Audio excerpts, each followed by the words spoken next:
तो चैप्टर के स्टार्टिंग में हमें दिखाया जाता है अक्कन को, जो लुसीना के हाथ पे बहुत प्यार से किस करके बोलते हैं कि लुसीना तुम कभी मत भूलना कि तुम मेरे लिए क्या हो।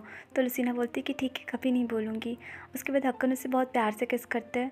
उसके बाद लुसीना बोलती है कि हमारे वेडिंग के दिन बहुत सारे गेस्ट आएंगे, तो मैं ऐसा ड्रेस नहीं पहनना चाहती हूँ जिसमें मेरा पेट दिखे। तो अक्कन बोलती है कि ठीक है। उसके बाद उसे बहुत प्यार से उठा के बेड में लिटाते हैं और बोलते हैं कि लुसीना जब तुम रुकने बोलोगी तो मैं रुक जाऊँगा। उसके बाद दोनों का हैप्पी मोमेंट्स हमें दिखाया जाता है। उसके बाद सीन शिफ्ट होता है और हमें दिखाया जाता है कि कुछ दिन गुजर चुके हैं और उनकी शादी का दिन आ चुका है। और लुसीना को उसके मेड लोग बहुत ही सुंदर से तैयार करके बोलते हैं कि महारानी, मैंने आपको रेडी कर दिया। तभी वहाँ पे टीटी आती है और बोलती है कि आप बहुत ही सुंदर लग रही हैं। और इधर बेबी भी बहुत खुश हो रही होती है लुसीना को देख के। तो लुसीना पूछती है कि क्या सच में मैं बहुत सुंदर लग रही हूँ। तो टीटी बोलती है कि हाँ माय लेडी, अब बहुत ही सुंदर लग रही हैं। तो लुसीना बोलती है कि मैं बहुत खुश हूँ कि अदा ने मेरे लिए ड्रेस बनाया और ये ड्रेस मेरे पे सूट भी कर रहा है। तो टीटी बोलती है कि हाँ, और क्या आपको याद है वो पास्ट में भी आपके लिए एक ड्रेस बनाई थी जिसमें आप बहुत ही प्यारी लग रही थी, और इस बार भी वो बहुत ही अच्छा ड्रेस बनाई। तो लुसीना बोलती है कि हाँ मुझे सब कुछ याद है, वो हमेशा ही कुछ ना कुछ अलग करती हैं और ये ड्रेस तो उनका सारा ड्रेस में सबसे प्यारा है और मुझे ये ड्रेस बहुत पसंद आ रहा है। और वो लोग ऐसे आपस में बात कर ही रहे होते, तभी एक मेड बोलती है कि महारानी, कार्डिनल आपसे मिलने आए हैं। तो लुसीना ये सुन के खुश हो जाती है और पूछती है कि क्या सच में। तभी कार्डिनल अंदर आते हैं और बोलते हैं कि लुसीना, मैंने तुम्हें बहुत मिस किया। तभी वो देखते हैं लुसीना को, जो कि वेडिंग ड्रेस में बहुत ही सुंदर लग रही होती है, जिसको देख के बोलते हैं कि लुसीना तो बहुत ही सुंदर लग रही हो। और वो रो भी रहे होते हैं। तो लुसीना बोलती है कि फादर प्लीज़ आप रोइए मत। तो कार्डिनल बोलते हैं कि ऐसा लग रहा है जैसे मैं बूढ़ा हो गया हूँ तो और इमोशनल हो गया हूँ। वैसे लुसीना, आज तुम इतनी सुंदर लग रही हो कि तुम्हारे आगे मून की देवी भी फीकी पड़ जाएगी। तो लुसीना को ये सुन के बहुत अच्छा लगता है और उन्हें थैंक यू बोलती है। तो कार्डिनल मुस्कुराते हैं और बोलते हैं कि मुझे बिलीव है लुसीना कि तुम फ्यूचर में बहुत महान महान काम करोगी, और मैं प्रे करूँगा कि तुम्हारा फ्यूचर खुशियों से भरा हो। और ये बहुत ही प्यारा मोमेंट होता है। तभी वहाँ पे हक्कन आते हैं और बोलते हैं कि फ़ादर, आपने मून की देवी को यहाँ बुलाया है।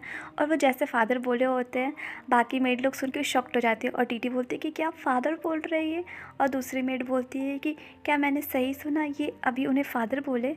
और इधर दिखाया जाता है हक्कन को, जो कि बोल रहे होते हैं कि एक मिनट, ये तो लुसीना है। और लुसीना को देख के वो बहुत ही खुश हो जाते हैं क्योंकि लुसीना आज बहुत ही सुंदर लग रही होती है।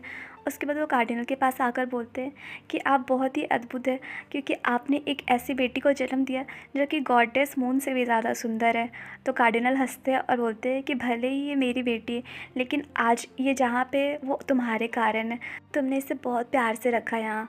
और वो लोग आपस में बात कर ही रहे होते। तो लुसीना बोलती है कि हक्कन, आप भी बहुत सुंदर लग रहे हो। तो हक्कन बोलते हैं कि ऑफ कोर्स, मेरा आउटफिट तुमने डिज़ाइन किया है तो मैं तो सुंदर लगूंगा ही। वैसे मैं दुनिया का पहला दूल्हा हूँ जो अपनी शादी के दिन फॉर्मल आउटफिट नहीं पहना हूँ। तो लुसीना बोलती है कि कितना बुरा बात होता ना जो आप ये परफेक्ट बॉडी को कपड़े के पीछे छुपा लेते। तो हक्कन ये सुन के बहुत हंसते हैं। और टीटी बोलती है कि आप लोग की सेरेमनी स्टार्ट होने का टाइम हो गया है, तो अब प्रिंसेस को आप लोग गुड बाय बोलिए। और प्रिंसेस यहाँ गोद में आने के लिए बार बार देखे जा रही होती है। तो लुसीना और हक्कन उसके पास जाकर बोलते हैं कि मार्था, तुम बहुत ही प्यारी बेबी हो और हम लोग जल्दी ही यहाँ पे तुम्हारे पास लौट कर आएंगे, तब तक तुम अच्छे से रहना, ओके। उसके बाद सीन शिफ्ट होता है और दिखाया जाता है कि सेरेमनी स्टार्ट हो चुकी है, ढोल नगाड़े बजने स्टार्ट हो चुके हैं और बहुत सारी गर्ल्स डांस करके उनका स्वागत कर रही होती है। और लुसीना हक्कन के साथ सेरेमनी में पहुंचती है, जिसको देख के अदा रो रही होती है और बोलती है कि मैं बहुत खुश नसीब हूँ कि ये दिन देख पा रही हूँ। तो गिरेल बोलते हैं कि हाँ सच में, ये दिन देखना तो बहुत ही सौभाग्य की बात है। और इधर बेबी भी बहुत प्यार से सबको देख रही होती है। उसके बाद लुसीना और हक्कन कार्डिनल के पास जाकर खड़े हो जाते हैं, जहाँ कार्डिनल उनका शादी करवाने वाले थे। और लुसीना हक्कन को बोल रही होती है कि आपको ऐसा नहीं लग रहा है जैसे हमारा सपना सच हो रहा है। तो हक्कन बोलते हैं कि हाँ बिल्कुल ऐसा ही लग रहा है। उसके बाद लुसीना पूछती है कि हक्कन, क्या आपको याद है पास्ट में आपने क्या कहा था। आपने कहा था कि आप खुशी से बेहोश हो जाएंगे, तो प्लीज़ आज आप बेहोश मत होइएगा। तो हक्कन हंसते हैं और बोलते हैं कि नहीं नहीं, आज मैं बिल्कुल बेहोश नहीं होऊंगा, क्योंकि आज मैं बहुत ज़्यादा खुश हूँ। और वो ब्लश भी कर रहे होते हैं और लुसीना भी बहुत खुश होती है। उसके बाद लुसीना को पास्ट का सीन याद आता है, जिसमें हक्कन उनसे बोल रहे होते हैं कि मैं तुम्हारा ख्याल रखूँगा पूरी ज़िंदगी। जिसको याद करके लुसीना बोलती है कि हक्कन, मैं भी आपका पूरी ज़िंदगी ख्याल रखूँगी। और वो लोग दोनों बहुत खुशी से एक दूसरे को देख रहे होते हैं। तभी कार्डिनल बोलते हैं कि इस पवित्र दिन में शादी के पवित्र बंधन में बंध जाएंगे।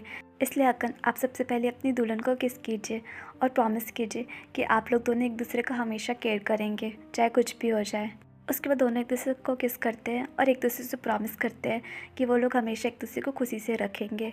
तो कार्डिनल बोलते हैं कि आज अभी से ही आप लोग हस्बैंड वाइफ बन चुके हैं, और इसी के साथ ही ये शादी समारोह कंप्लीट हो जाता है। उसके बाद सीन शिफ्ट होता है और हमें दिखाया जाता है कार्ल, उसकी वाइफ और उसका छोटू सा बेबी को, जो कि अक्कन और लुसीना से मिलने के लिए वहाँ पे पहुँचे थे। और सेनापति उन्हें कमरे के पास लेकर आते हैं और बोलते हैं कि महराज और महरानी आप लोग का अंदर वेट कर रही हैं।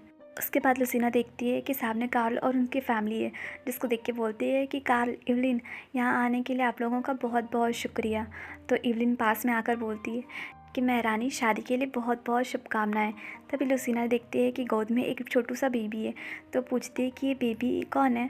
तो इवलिन हंसती और बोलती है कि लास्ट टाइम जब हम मिले थे तब मैंने इसे कैरी किया था, और अभी भी मैं इसे कैरी की हूँ। जिसको सुन के लुसीना को समझ में आ जाता है कि ये उसका बेबी है।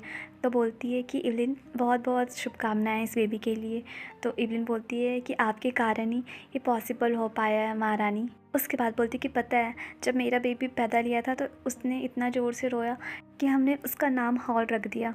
और इधर दिखाया जाता है बेबी को, जो कि लुसीना की गोदी में सो रही होती है। वह जैसे उसका नाम सुनती है वो जग जाती है, और जैसे जगती है वो सबसे पहले वो बेबी को देखती है, और बेबी भी उसे देख के कन्फ्यूज़ होता है और बहुत ही आश्चर्य भरी नज़रों से दोनों एक दूसरे को देख रहे होते हैं। तभी मार्था लुसीना की गोद से जल्दी से कूद कर हाउल के पास जा रही होती है, जिसको देख के लुसीना बोलती है कि मार्था, ध्यान से, तुम्हें चोट लग सकती है।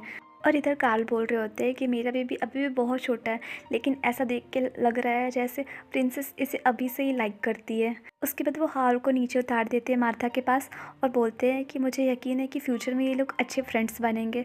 और दोनों एक दूसरे के साथ बहुत खुशी से खेल रहे होते हैं, और मार्था हाउल का ईयर छू रही होती है, जैसे वो ब्लश कर रहा होता है। जिसको देख के इवलिन बोलती है कि ये बेबी बहुत ही क्यूट है, ये बिल्कुल लुसीना पे गई है। और इधर लुसीना भी दोनों बच्चों को साथ में खेलते देख के बहुत खुश होती है, और मार्था को इस तरह से उसके क्लोज आते देख के भी उसे बहुत अच्छा लग रहा होता है, और वो हंस भी रही होती है।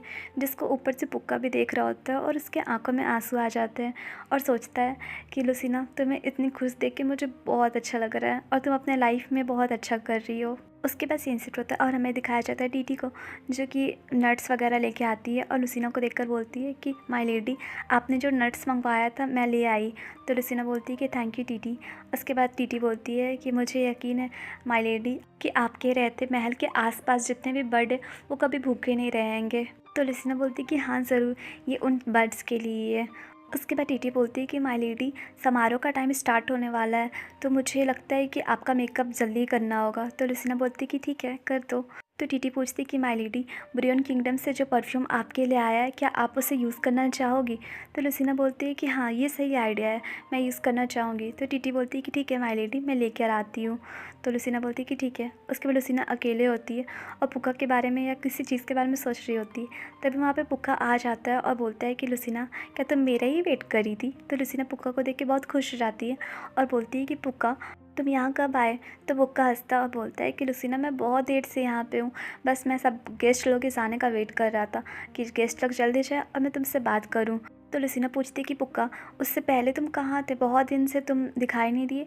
तो पुक्का बोलता है कि मुझे फॉरेस्ट में कुछ इंपॉर्टेंट काम था, जिसको निपटाने के लिए मुझे जाना पड़ा। उसके बाद वो अपना नट्स खा रहा होता है और बोलता है कि लुसीना, मुझे एक इम्पॉर्टेंट चीज़ तुम्हें बताना है। तो लुसीना बोलती है कि हाँ बताओ। तो पुक्का बोलता है कि मुझे फॉरेस्ट में वापस जाना पड़ेगा, और अब मैं 100 साल के बाद ही वापस यहाँ आ सकता हूँ और जंगल से बाहर निकल सकता हूँ। जिसको सुन के लुसीना शॉक्ड हो जाती है और पूछती है कि क्या 100 साल बाद। तो पुक्का बोलता है कि लुसीना, मुझे अपने फॉरेस्ट को प्रोटेक्ट करना होगा, और फॉरेस्ट में बहुत सारी आत्माएं रहती है, और उन्हें जब तक न्यू जन्म नहीं मिल जाता तब तक उन्हें फॉरेस्ट में ही रहना पड़ेगा, जिसका देख रेख मैं करता हूँ। इसलिए मुझे अब इम्पॉर्टेंट काम निपटाने के लिए जाना पड़ेगा, और मेरे पास जब थोड़ा टाइम था तब मैं बाहर निकला और मैं तुमसे मिला, और तुम्हारे साथ मेरा टाइम बहुत ही अच्छा गुजरा। मैं सोचता था कि मैं तुम्हारे साथ रह पाऊँगा, लेकिन अब सिचुएशन चेंज हो गया है, और अब मैं 100 साल बाद ही यहाँ पे वापस आ पाऊँगा। लेकिन लुसीना, तुम्हें आइडिया भी नहीं कि मैं तुमसे मिलकर कितना ज़्यादा खुश हूँ। तो लुसीना ये सुन के रोने लगती है और बोलती है कि पुक्का, तुमसे मिलने के लिए अब मुझे 100 साल वेट करना पड़ेगा। तो पुक्का बोलता है कि डोंट वरी लुसीना, जब भी तुम्हें मेरा याद आएगा तो मेरे जंगल में आ जाना। तो लुसीना रोते रोते पूछती कि क्या सच में तुम मेरे से मिलोगे? तो पुक्का बोलता है कि हाँ। तो लुसीना पूछती है कि तुम कब जा रहे हो? तो पुक्का बोलता है अभी अभी जा रहा हूँ मैं। तो लुसीना बोलती है कि ये बहुत गलत बात है, मैं अभी रेडी नहीं हूँ तुम्हें गुड बाय बोलने के लिए। तो गाइस ये चैप्टर यहीं पे एंड हुआ और आप लोग मुझे कमेंट करके सब बताइएगा कि ये स्टोरी आपको कैसी लग रही है और प्लीज़ चैनल को लाइक शेयर एंड सब्सक्राइब कीजिए। Bye bye.